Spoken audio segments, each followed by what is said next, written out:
عليكم ورحمة الله وبركاته.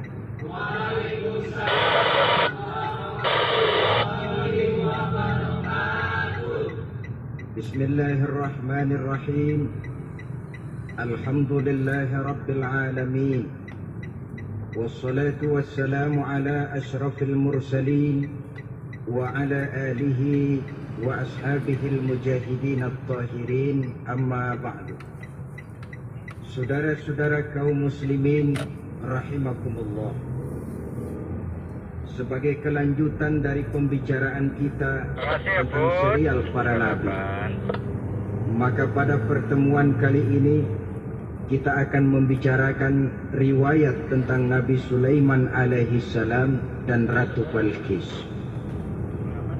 Nabi Sulaiman adalah putra dari Nabi Daud alaihi salam, yang Nabi Daud ini merupakan keturunan yang ke-12 dari Nabi Yakub. Pada diri Nabi Sulaiman bertemu kebesaran dunia dan kebesaran akhirat. Ya, beliau seorang raja, ya, beliau seorang rasul, ya, beliau seorang pemimpin agama, ya, juga beliau adalah seorang pemimpin negara. Alangkah idealnya memang jikalau ulama menjadi umara, atau jikalau umara adalah seorang ulama. Dengan posisinya sebagai ulama, maka nilai kepemimpinannya terpelihara dari segala macam bentuk penyelewengan. Dan dengan kedudukannya sebagai umara, dia akan lebih efektif memberikan komando kepada rakyatnya untuk hidup melaksanakan perintah-perintah Allah. Tetapi oleh karena orang yang sekaligus jadi ulama dan umara termasuk jenis makhluk langka, maka agama hanya akan memberikan pesan agar yang bernama ulama dan umara saling bekerja sama untuk kemaslahatan dan kemanfaatan rakyat. Ulama adalah ulama, umara adalah umara. Jikalau keduanya bisa berjalan dan berdampingan dengan baik, rakyat akan jadi nikmat. Tapi kalau keduanya centang perenang, tentu rakyat akan jadi kiamat adanya. Ma'asyiral muslimin rahimakumullah. Mengapa figur Nabi Sulaiman adalah figur yang bertumpu kebesaran dunia dan akhirat? Kita lihat dari sejarah bahwa Allah memberikan mukjizat kepada para rasulnya biasanya sesuai dengan kecenderungan umat yang dihadapi pada waktu itu. Umat yang dihadapi Nabi Musa alaihi salam adalah umat yang senang kepada kegagahan, suka kepada bentuk badan yang kuat. Oleh karenanya mukjizat yang diberikan Allah kepada Nabi Musa berupa kekuatan baik tongkat maupun tenaganya.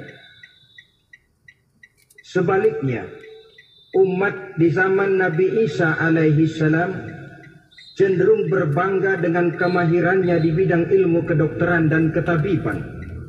Maka mukjizat yang diberikan Allah kepada Nabi Isa adalah mukjizat yang bisa mengatasi semua itu, sehingga Nabi Isa dengan izin Allah bisa menyembuhkan orang yang kena penyakit kusta, belang, bahkan sampai bisa menghidupkan orang mati dengan izin Allah.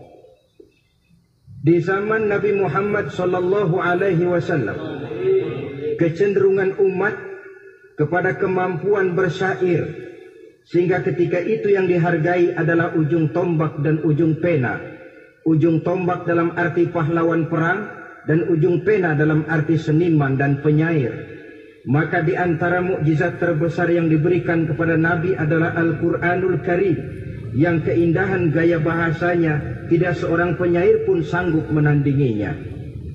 Di zaman Nabi Sulaiman alaihi salam, kebesaran dan kemegahan dunia, kekuatan dan kejayaan menjadi ukuran. Kita tahu bahwa Jalut yang dihadapi oleh Nabi Daud adalah seorang yang bertubuh besar dan gagah perkasa, yang dalam sejarah lebih kita kenal dengan nama Goliat misalnya. Maka tidak heran kalau mukjizat yang diberikan Allah kepada Nabi Musa merupakan mukjizat yang bertumpu antara kebesaran dunia dan kebesaran akhirat, sebagai raja dan juga sebagai nabi.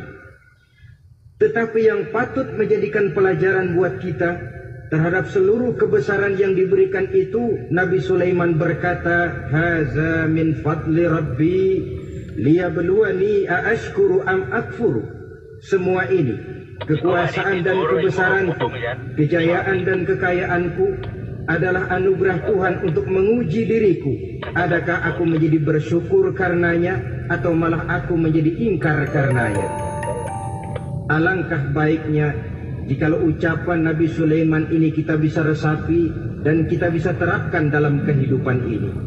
Seorang pedagang yang berhasil berkatalah seperti perkataan Nabi Sulaiman. Seorang pejabat dengan kedudukan tinggi berkatalah seperti perkataannya Nabi Sulaiman. Seorang ulama dengan posisi sebagai pemimpin yang non formal berkatalah seperti perkataan Nabi Sulaiman. Seluruhnya berkata, "Haza min fadli Rabbi." Seluruhnya ini adalah karunia Allah untuk menguji diriku, adakah aku bersyukur atau aku menjadi ingkar karenanya. Inilah sekelumit tentang kebesaran Nabi Sulaiman alaihi salam.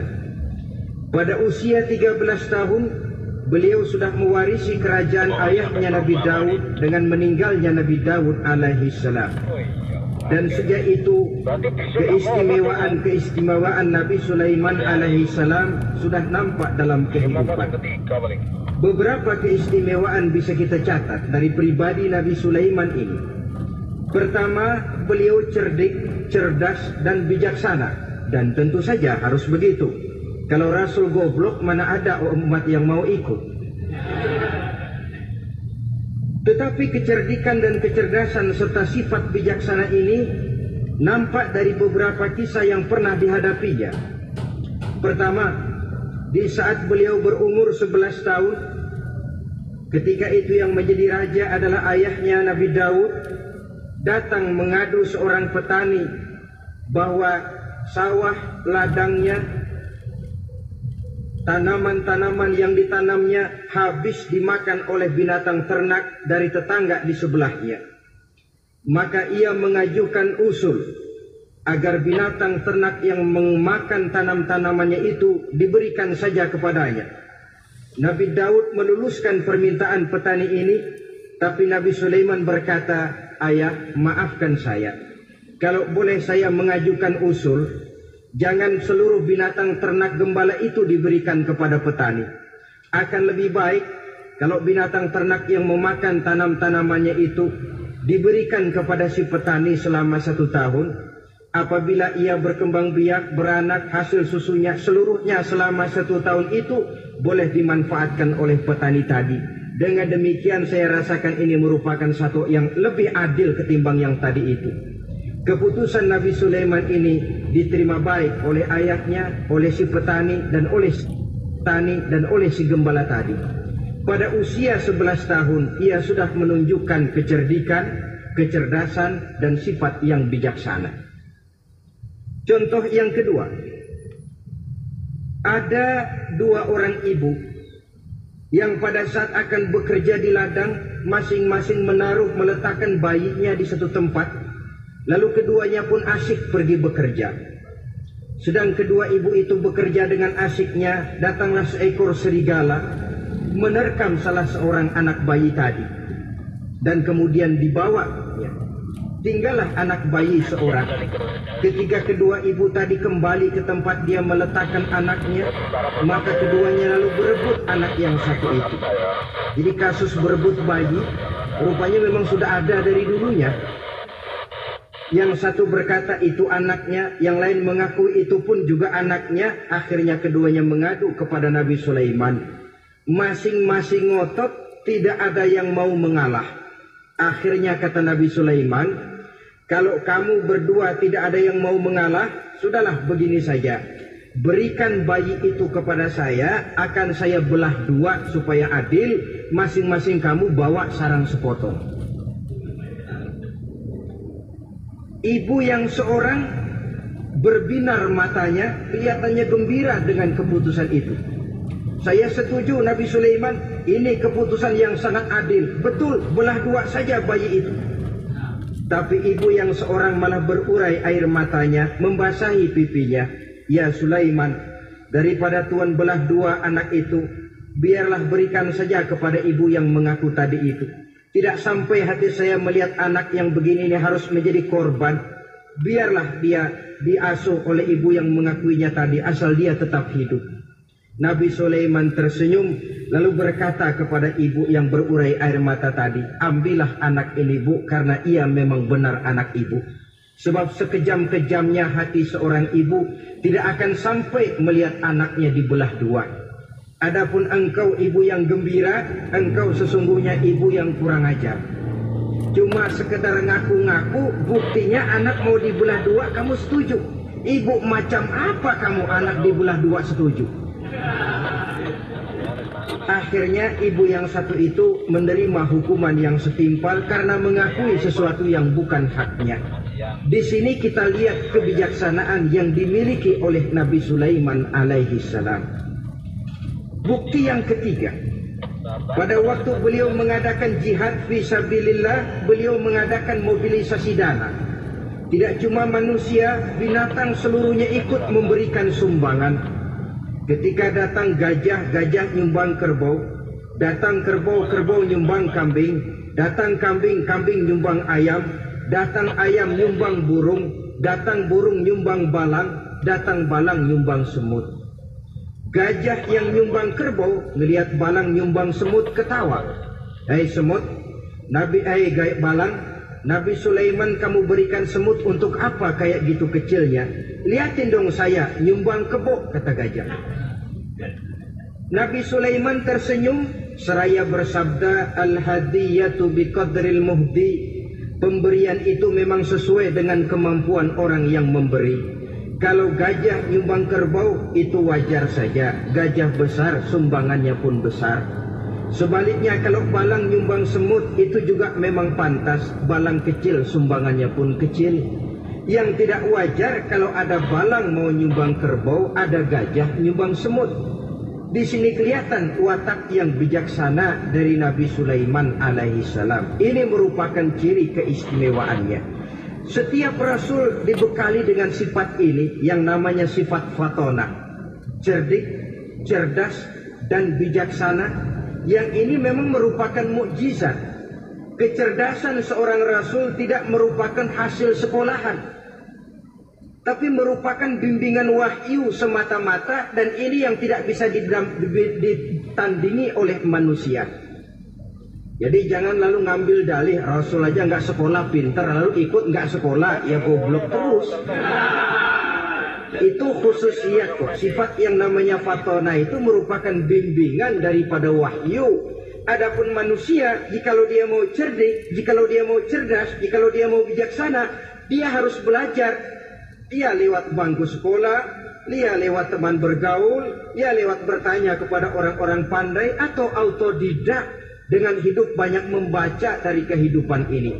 Dengan demikian nilai kecerdikan, kecerdasan dan kebijaksanaannya akan bisa meningkat adanya. Ini keistimewaan pertama. Keistimewaan yang kedua, Nabi Sulaiman diberikan kekuasaan oleh Allah sehingga bisa menguasai angin, jin, bahkan juga mengerti segala macam bahasa binatang. Menguasai angin, beliau bisa menundukkan angin ribut dan memerintahkannya angin itu. Dalam surah Al-Anbiya ayat 81 kita temukan, wali Sulaiman ar-riha asifatan tajri bi amrihi ilal ardi allati barakna fiha. Dan bagi Sulaiman, ia mampu menundukkan angin ribut yang bertiup menurut perintahnya ke permukaan bumi yang kami berkahi di dalamnya. Menguasai angin, barangkali istilah sekarangnya, memahami betul meteorologi. Itu sebabnya mukjizat hanya diberikan kepada Rasul, orang yang jiwanya sudah stabil. Coba kalau potongan kita diberikan keistimewaan bisa ngatur angin, Saban Sari main angin. Nggak boleh ada orang kita keselin, kesal sama orang, undang angin, hantam saja. Maka mukjizat semacam ini hanya diberikan kepada orang yang jiwanya sudah stabil. Ada satu cerita, namanya juga cerita, tapi kebenarannya mendekati. Seorang wali di tanah Jawa sholat Jumat di Masjidil Haram di Mekah. Namanya wali kalau di Jawa kan pakai belangkon. Dia sembahyang di Masjidil Haram. Ini ada orang Arab usil, tumben ngelihat belangkon. Ini apa di tengah masjid? Dia tepak belangkon itu, miring di atas kepala. Begitu belangkonnya miring, tanah kayaknya ikut miring. Sehingga penduduk heran, ini apa tanah jadi miring begini? Lalu ada seorang wali juga yang alim dan mengerti, lihat-lihat di tengah Masjidil Haram ada belangkon miring di atas kepala. Jangan-jangan ini sebabnya ini. Dia samperin, dia dandanin lagi tuh belangkon rata, tanah kelihatannya kayak rata lagi. Keistimewaan seperti ini pun hanya diberikan kepada orang yang jiwanya memang sudah stabil. Coba kayak kita diberikan keistimewaan kayak begitu, main belangkon melulu. Saudara-saudara kaum muslimin rahimakumullah, juga bisa menguasai jin, memerintahkan jin, dan juga mengerti segala macam bahasa binatang. Kita bisa lihat dalam surah As-Saba ayat 12 misalnya. Demikian juga tentang mengerti bahasa binatang. Pada satu hari Nabi Sulaiman dan bala tentaranya lewat di satu lembah. Lembah itu kebetulan lembah semut. Ketika mereka lewat di lembah itu, Raja Semut lihat dari kejauhan, dia pidato kepada rakyatnya para semut itu. Apa katanya? Ya ayyuhan namlu dukhulu masakinakum la yahtimannakum Sulaiman wa junuduh wa hum la yashkurun. Jadi ini Raja Semut melihat Nabi Sulaiman datang bersama seluruh bala tentaranya, dia pidato kepada rakyatnya. Saudara-saudaraku rakyat semut, di mana saja suara saya bisa didengar. Perhatian, perhatian. Ini Nabi Sulaiman mau lewat dengan seluruh bala tentaranya. Kamu semua supaya masuk ke dalam lubang kamu masing-masing. Dan kalau kamu nggak masuk ke lubangmu masing-masing, akan diinjak oleh Sulaiman dan bala tentaranya, sedangkan mereka tidak tahu kalau kamu kena injak. Masuklah semut itu seluruhnya ke dalam lubangnya masing-masing. Nabi Sulaiman senyum. Fatabassama dhahikan min qawliha. Mendengar ucapan Raja Semut ini, Nabi Sulaiman tersenyum. Lalu berkata, apa katanya? Rabbi auzi'ni an ashkura ni'mataka allati an'amta alayya wa ala walidayya wa an a'mala salihan tardahu wa adkhilni birahmatika fi ibadika salihin. Satu pengakuan yang tulus yang jauh dari watak kesombongan. Mendengar Raja Semut berkata semacam itu, beliau senyum lalu berkata, wahai Allah, tetapkan kiranya hati saya ini untuk selalu bersyukur terhadap nikmat yang Engkau karuniakan kepada saya. Karena nikmatku, nikmat yang Engkau berikan kepadaku, saya mengerti bahasa binatang. Karena mengerti bahasa binatang, saya mengerti seruan Raja Semut itu. Tetapkan saya untuk selalu bersyukur ya Allah atas nikmat yang Engkau berikan ini, atas nikmat yang Engkau berikan kepada kedua orang tua saya, dan tetapkan saya untuk selalu melakukan amal soleh yang Engkau ridhoi, dan masukkan saya ke dalam golongan hamba-hambamu yang soleh. Satu pengakuan yang tulus, yang jauh dari sifat kesombongan. Mungkin kalau sombong yang lahir, begitu dengar Nabi Sulaiman bahwa semut ngomong begitu, beliau akan berkata, iya masuk ke buruan. Tapi kan tidak. Malah beliau perintahkan bala tentaranya, pasukan berhenti. Ada apa Nabi Sulaiman? Di depan kita ada kerajaan semut. Mereka lagi kocar-kacir masuk ke sarangnya masing-masing. Tunggu sampai mereka masuk dan kita bisa lewat dengan aman tanpa harus menginjak-injak mereka. Bala tentaranya di stop dan berhenti. Ternyata kebesarannya tidak menyebabkan ia lalu memandang remeh sampai kepada makhluk yang bernama semut sekalipun. Masih tetap dihargainya sebagai makhluk dari Allah Subhanahu wa ta'ala. Sesuatu yang perlu menjadi contoh kita semua. Sebab orang bilang kadang kacang sering lupa akan kulitnya. Kadang posisi kita yang tinggi menyebabkan kita lupa dari mana kita berasal. Kadang harta yang kita miliki menyebabkan kita lengah dari mana kita datang. Akhirnya yang timbul adalah sifat sombong dan angkuh. Ibarat kata orang, kacang lupa dengan lanjarannya. Ma'asyiral muslimin rahimakumullah. Ini kebesaran dan keistimewaan yang diberikan Allah kepada Nabi Sulaiman alaihi salam. Apa yang perlu kita jadikan tamsil dan ibarat dari kebesaran ini? Saudara-saudara kaum muslimin rahimakumullah. Keadilan sebagai umara yang berpadu dengan kebijaksanaan sebagai ulama. Satu hari seorang sahabat bertanya kepada Rasulullah sallallahu alaihi wasallam, "Ya Rasul, kalau pada satu saat ajal merenggut Tuhan berlalu meninggalkan kami sekalian, kita berpisah untuk selamanya ya Rasul. Dalam kondisi semacam itu, azahrul ardi khairul lana am batniha. Mana yang lebih baik ya Rasul buat kami kalau sudah ditinggalkan oleh Tuhan? Permukaan bumi atau perut bumi yang lebih baik?" Ini pertanyaan dengan bahasa kinayah. Permukaan bumi maksudnya hidup. Perut bumi maksudnya mati. Orang kalau sudah masuk ke perut bumi kan habis. "Ya Rasul, kalau engkau sudah tidak ada meninggalkan kami semua, mana yang lebih baik buat kami, hidup atau mati?" Bukan main pertanyaan ini. Di satu sisi menggambarkan cintanya sahabat kepada Nabi. Sehingga kalau tidak bisa mati bersamaan, biarlah mati beriring saja. Di lain pihak juga mencerminkan bingungnya sahabat kalau sudah ditinggalkan oleh Rasul. Atas pertanyaan ini apa jawab Rasul? "Kamu nggak usah khawatir. Walaupun aku sudah tidak ada, kembali ke hadratullah azza wa jalla, meninggalkan kamu semua, kamu tidak usah bingung. Dengan syarat, idza kana umaraukum khiyarukum wa amrukum syura bainakum wa aghniyaukum askhiyaukum fa zahrul ardi khairul lakum min batniha."